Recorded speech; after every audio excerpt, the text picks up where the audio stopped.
Bem-vindo a mais um vídeo do canal. Aqui é a Monique Larentes e hoje a minha convidada é a escritora Dia Nobre. Oi, Monique, é um prazer estar aqui com você. Muito obrigada pelo espaço. Eu sou escritora, sou historiadora também de formação. Tenho escrito há bastante tempo, mas somente nos últimos 2 anos é que eu enveredei pela literatura ficcional. Tem outros livros publicados na área acadêmica, na área de história, mas agora o meu interesse está muito voltado para a ficção e para esse campo, inclusive da autoficção, que é um lugar que eu tenho explorado bastante. Recentemente você lançou o livro No Útero Não Existe Gravidade. Título bem diferente. Então, o No Útero, ele é sobre uma garota, né? Ele tem como personagem principal uma garota que sofre um abandono materno. Então, no livro, eu meio que trago a trajetória, né, dessa menina. A infância, ela se vê perdida, ela se vê com esse vínculo, né, rompido. E eu tento trazer aí traumas, as questões, que tudo isso vai acarretar na vida dela. No livro, a gente acompanha ela desde a infância até a vida adulta, né, lidando com questões que foram deixadas por conta desse abandono, né, lidando com a solidão, com busca de referências também. Então, ela vai colocar muito, né, nessa busca incessante por substituir essa mãe, por entender também como é que esse abandono se dá. Nesse processo, ela vai passar por um processo de autoconhecimento também, sobre as formas como a gente elabora a memória também. A narrativa, ela é feita para fazer você pensar. Basicamente, é meio que um romance de formação, onde a gente acompanha essa personagem pela vida dela, tentando, né, dar sentido a esse abandono e também a perdoar essa mãe. Como surgiu essa paixão? É desde pequena que tu queria ser escritora ou veio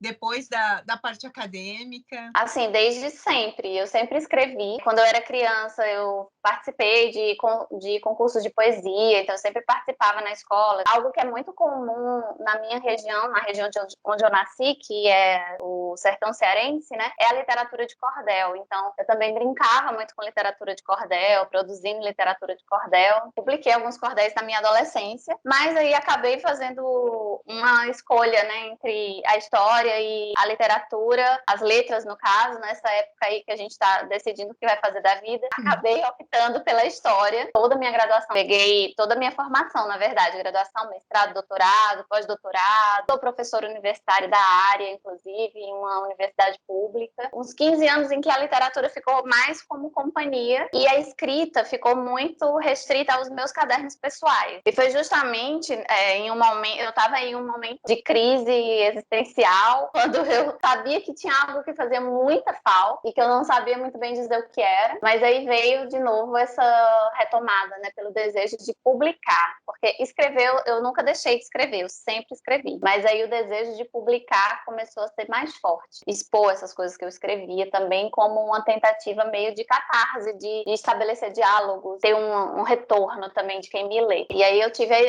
a ideia de pegar esses cadernos e fazer aí uma triagem, uma espécie de triagem do que eu achava que era publicável, e foi assim que nasceu o meu primeiro livro, inclusive. Foram de textos que já estavam escritos. Todos os meus humores, aliás. Ele é um livro de prosa poética. Foi lançado no início do ano passado. A Jarid Arraes, na época, abriu uma mentoria. Eu resolvi arriscar. Mandei meu material para ela, né? Então, o livro, ele já estava quase todo organizado, já estava todo pensado, já tinha título. E ela, quando ela recebeu, ela falou: o livro está praticamente pronto, a gente vai fazer ajustes de edição. Eu fazendo a limpeza no texto, né? Porque o texto, eu era muito acostumada à escrita acadêmica já, e a minha escrita literária não tinha muito refinamento, era algo mais íntimo. Com todos os meus humores, eu aprendi essa parte prática da escrita, de perceber as questões técnicas do refinamento da escrita. E ele é dividido em 4 partes.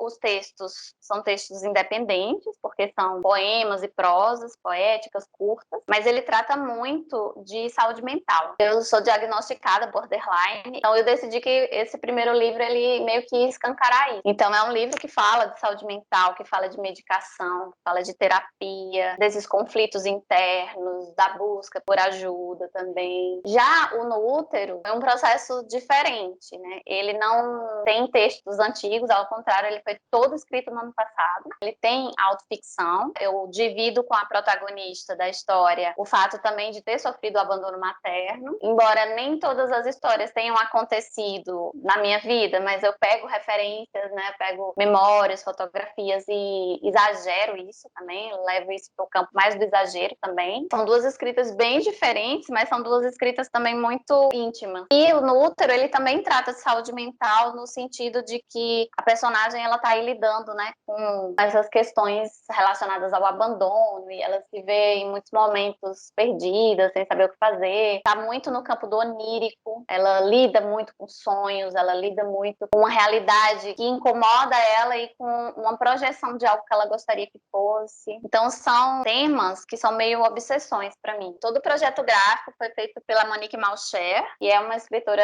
paraense, colagista. Tem umas colagens muito legais. Então são colagens que estão relacionadas aos textos. Já tem alguns projetos aí em andamento para talvez o próximo ano? Esse ano tem algumas antologias, né?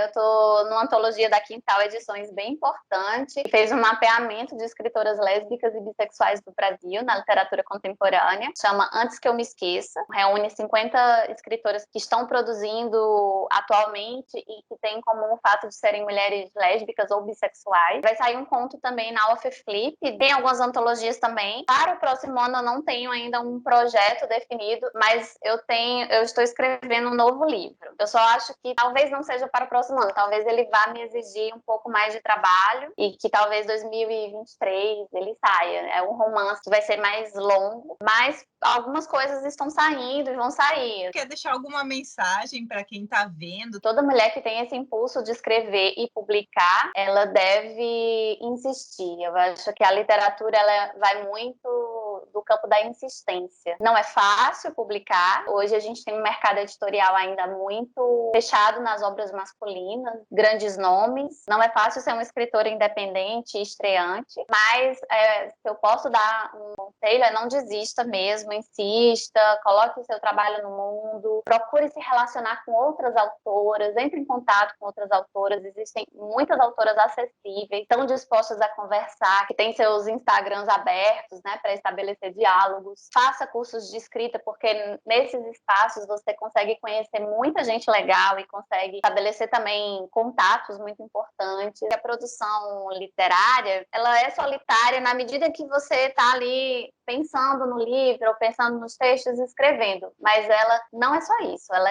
é muito coletiva também e ela depende muito dessas conexões que a gente cria, sabe? Para fortalecer o nosso próprio trabalho, né, e o trabalho das companheiras. Obrigada mais uma vez pela tua presença, por ter aceitado o convite e até o próximo vídeo. Tchau! Tchau, obrigada, Monique.